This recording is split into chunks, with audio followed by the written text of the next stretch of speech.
What we're going to walk through today is a few tips on how to, just at the very beginning, at the point of collection, where you can already start to gather good, clean data to put into your CRM to make sure that your business teams aren't spending hours in their day or in their week chasing down this bad data and trying to do data hygiene. So if you're new to FormAssembly, what we have here is the workflow list. Once you log in, this is what you're going to see. Notably, for those of you who are existing customers, if you're on the classic experience, it'll look a little bit different than what you're about to see here, but very similar. This is going to be based on the new Atlas experience. So we'll talk a little bit about the capabilities that you have there. But looking at this workflow list, what we can say is let's take a look at our upcoming strategy webinar registration. A lot like what we did today, and many of you went through to kind of get registered for this conference. But in this use case, what I want to walk through, and Ali is going to be my very helpful assistant. Let's say that we have this upcoming strategy webinar, and we want to make sure that we're collecting good quality registrants in addition to getting them registered for the conference, we also want to make sure that we're creating leads based off of this as well. And so that's what I'm going to focus on is that point of collection and making sure that all of these registrants are correctly sorted into my Salesforce org to make sure that those leads are being created. Or if they're already an existing contact, I don't need to create an extra lead for them because they're already converted. I'm just going to make sure that I at least update their contact information if they're providing us new info. So I know when we collect leads, we don't always get the full picture. And so this is just another opportunity to really enrich the data in our system of record. So let's kick things off. The first place that we can already start creating clean data collection is with the form itself. So as I hop into the Seamless Builder here, what you can see is I get my workflow canvas. I get to see all of my steps here, and I want to check out that form. So here's my form at the very start of my workflow. Again, the workflow is the engine, the forms, the page redirects, the emails, all of that is part of a workflow. So as I open up this form, I get a new tab here, and I get to see what that form looks like. So already starting with my form, really simple changes that help us to collect clean data from the start. So when I present this form to my respondents and my registrants of the webinar, what they're going to see is a really nicely laid out form, great design, great theming. But already in here, I have a lot of little tweaks to validation that you may already be familiar with, but they're really helpful in making sure you get clean data. So ensuring that we have the minimum amount of submitted data, like required fields. This is very common. So you can just set required fields to make sure. A last name is really important in most cases, and an email address is almost as good as gold when it comes to making sure you're collecting leads and contact info. And for email addresses, we also want to make sure when we expect a certain type of input, we validate for the input. So you can see I have the expected input format set to an email address here for this email field. And that's because this form is your first layer of interacting and collecting data. So we want to make sure at the very start, we're collecting something that's really good. So we have our required fields, we have our field validation. Those are the first steps you can take to making sure that you're collecting the right data. Also, you can make use of form tips and hints and context to be able to explain to your registrants what we're collecting, why we're collecting it. Trust goes a long way with respondents to make sure that they're filling out their forms the right way. They understand how you want them to answer. So these are all really important things to do. Within the form builder, we can also preview the form, how it's going to look on a couple different devices. This all just helps you to build this process out really quickly.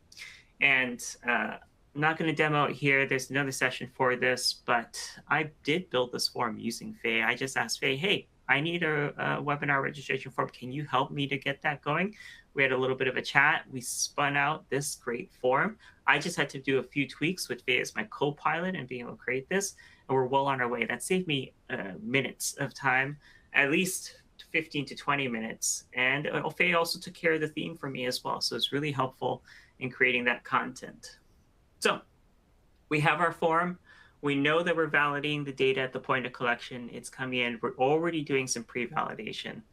What else can we do to make sure that we're collecting clean data? Well, spam is another big blocker to making sure that you have clean data. And with FormAssembly, you can just apply that using some of our options. Like we can enable Ultra, Google reCAPTCHA, etc. We also have access to Akismet as a post-submission validation for our team and above plans. So a lot of options to making sure that you're collecting that clean data.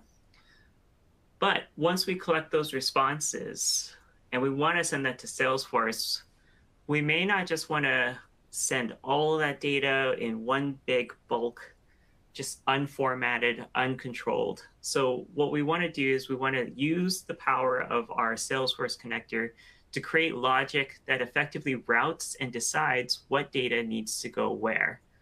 So in this case, I'm going to open up my Salesforce connector and we're going to take a look at this. So I've added a Salesforce connector. I'm going to move over to the configuration. And what we're going to see here, I'm going to collapse all my steps right now so we can do the overview.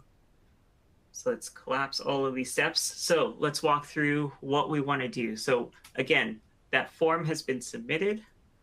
The respondent sees their confirmation message, and then this Salesforce connector kicks off. So what are we going to do? So with the data that was submitted in that registration form, we're going to see if the registrant already exists as a contact in our org, because if they do, then we don't need to create a new lead for them. Why don't we just go ahead and then update that contact after we do that?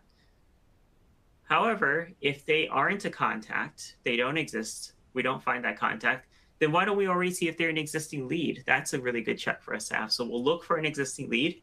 And if they are not an existing lead, then we'll go ahead and just create a new lead as a last sort of out for ourselves, just to make sure that we do capture that as a brand new lead for ourselves. So let's start back up at the top. Let's look at the existing content.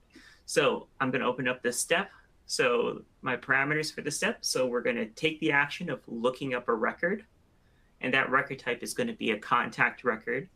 And I should mention at this point that this isn't exclusive to the Salesforce connector. Any other CRM connector like HubSpot or the webhook connector, you're going to see a very similar interface, and you have access to the same powerful set of tools to be able to manipulate that data and transform it into data that really is useful for you. Moving on, the lookup query is going to be really important for ourselves, because this is where we say, hey, Salesforce, can you tell me if you can match for this person or this registrant based on some type of query? And so in this case, I'm going to say, let's look up for that email address. So I know for my use case, I'm going to have a lot of registrants that are going to use one email address, their business account email address. And so I know that that's a primary key for myself and my Salesforce org in matching contacts up. So in this case, I have an email from that contact record. And if it equals an email address that was entered on my form, then I'm going to consider that a good match. I'm also going to say I have some controls. So like in the case that an email doesn't match a record in Salesforce, what's going to happen? Well, I'm just going to continue with those other actions that I showed, the looking up a lead and then creating a new lead. So it'll just move on in the connector logic. In the mapping here, because this is just a lookup, what I'm going to do is I'm going to save myself time later on. And what I'm going to do is I'm going to say, if I do find a contact that already exists, let's go ahead and create a variable in the workflow. This variable is just going to help me be able to say, like, I know exactly what contact ID I need to manipulate as I move forward. So I'm going to store that as a variable for easy access in the rest of the connector. So I'm here, what I'm doing is I'm taking that contact ID from Salesforce, and I'm just loading it into a contact ID variable here, FormAssembly. And this is really powerful in larger and more complex use cases, because those contact IDs or these variables can be used throughout an entire workflow. So if you have a workflow that's 20, 40 steps long, like you have a really big workflow, you can use those variables to create really complex and really tailored solutions to make sure that everything matches up. And yeah, you're not just relying on query after query. You only need to make that one query, store that one piece of information, and you don't have to make another call against your API if you don't need to. So assuming that maybe I have found a contact and I've loaded that contact ID in, let's move on to saying, yes, let's update this contact. So let me open up the conditions here. So here I have a precondition for this step to say, I want to make sure that I'm not trying to update a contact when I don't even have a contact ID. So what I've set here is I set the precondition of saying, does my contact ID variable, is it blank? So if it's not blank, then yes, let's continue forward. So if this contact ID is not blank, then let's proceed. I can also use dependencies to help order the how my actions run. So in this case, I'm saying, yeah, let's make sure that we run this step after looking up for an existing contact. That's one of the actions. I also want to run this step acyclically and say, look up this, try to execute this after we've also checked to see if there's already an existing lead as well. So again, you can create really complex workflows here within this connector alone to really tailor that logic to exactly what you needed to do to make sure that you're automating exactly what you need and getting this data to Salesforce. So again, we're moving down to parameters. Our action here is we want to update a record this time. It's going to be that contact record.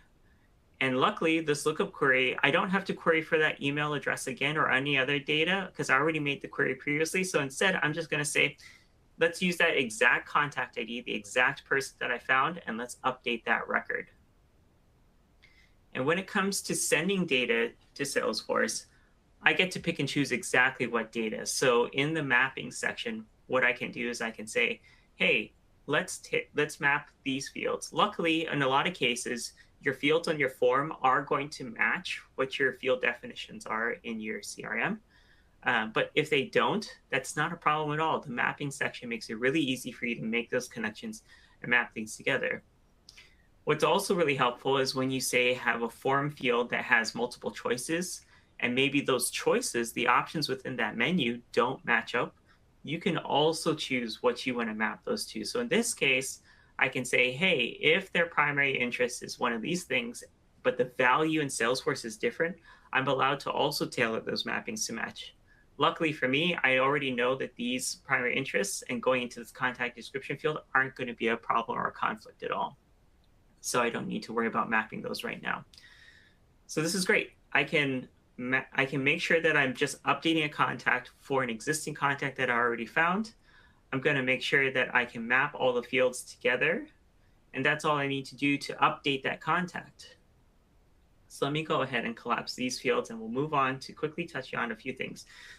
So this is very similar as I talked about. We're looking up an existing lead, then we're going to create a lead. But let's focus on creating a lead because this is creating a new record that we haven't found. So in this case, I'm using the opposite logic for my precondition. If the lead ID from this existing lead is blank, then I do want to make sure that I create a lead because I didn't identify a lead previously. In this case, what I might say is if one of my fields on my form, which was dietary interest, if I didn't have that, I want to make sure that I do capture that as part of the lead. So if there's dietary restrictions, or in fact, I have a better one, my primary interest, this is a question on my form, and there is an interest field on my lead, the product interest field, I'm going to map those. And that's exactly what I want to see. Now, that was a lot to walk through, and I want to make sure that this use case is going to work. So what I can do is I can use test mode to quickly and easily check whether or not what I just configured is going to work. So I get a preview of my form. I can quickly fill out the data here. I'm going to put in some test data just to make sure that I can submit this. And in the background, what I've done is I've sent Allie a copy of this workflow as well.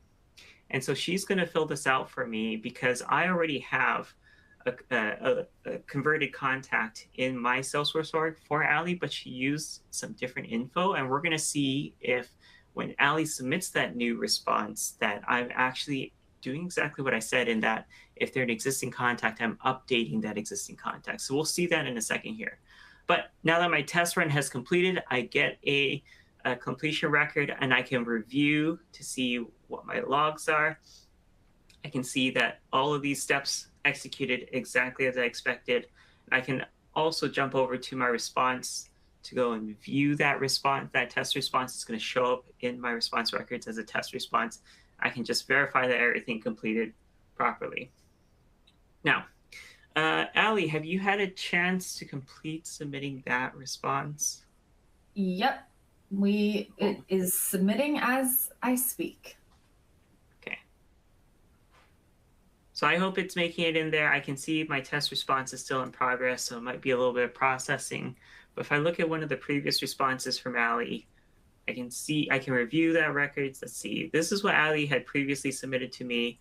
If you remember from our use case, we were using that email address as the primary match. So we're going to check to see if, Ali, if you use the same email address, we want to see, and I believe what we need to do is we need to update your last name, because I think when you first submitted, we got your maiden name, but I think we're hoping to see your new name here in Salesforce.